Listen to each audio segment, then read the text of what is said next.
Hello, আমি লাইভে সেভাবে আসি না। আজকে আমি একটা জিনিস দেখাতে, আমি যে কালপ্রিট তাকেও দেখাবো। I was driving and see কলকাতার সাদার্ন এভিনিউতে 27A এটার সামনে আমি রয়েছি এই মুহূর্তে। পুলিশও এসেছে, ছেলেটিকে ধরা হয়েছে। ওখানে তার বাইকটা রয়েছে, প্রচুর লোকজন এখানে রয়েছে। এবং কলকাতা শহরে আজকে আমি এই কারণেই এলাম লাইভে, আমরা এত কিছু প্রোটেস্ট করছি, এত কিছু চলছে, তার মধ্যেও একটি মেয়ের মিনিমাম নিরাপত্তা বোধহয় আজকের ডেটে আমাদের এখানে নেই। এবং আমি সেই কারণেই এলাম।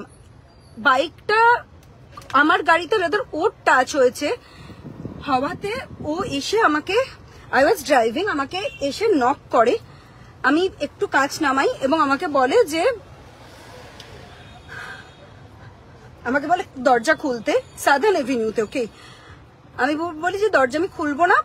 আমি অবভিয়াসলি আমার একটা মহিলা হিসেবে আমার একটা সিকিউরিটির ব্যাপার আছে, আমাকে হি ক্যান মলেস্ট মি। তারপরে সাদার্ন এভিনিউতে, ইউ সি সাদার্ন এভিনিউতে এসে ঘুষি মেরে আমার গাড়ির কাঁচ ভেঙে দেয় এবং আমি এখান থেকে উঠতে পারছি না। পুলিশ এসেছে, পুলিশরা আমাকে এখান থেকে রেস্কিউ করবে, বিকজ আমার পুরো সব জায়গায় কাঁচের কাঁচ হয়ে রয়েছে। আমি এখান থেকে বেরোতে আমার কলকাতা শহরে এটা মেয়েদের সিকিউরিটি।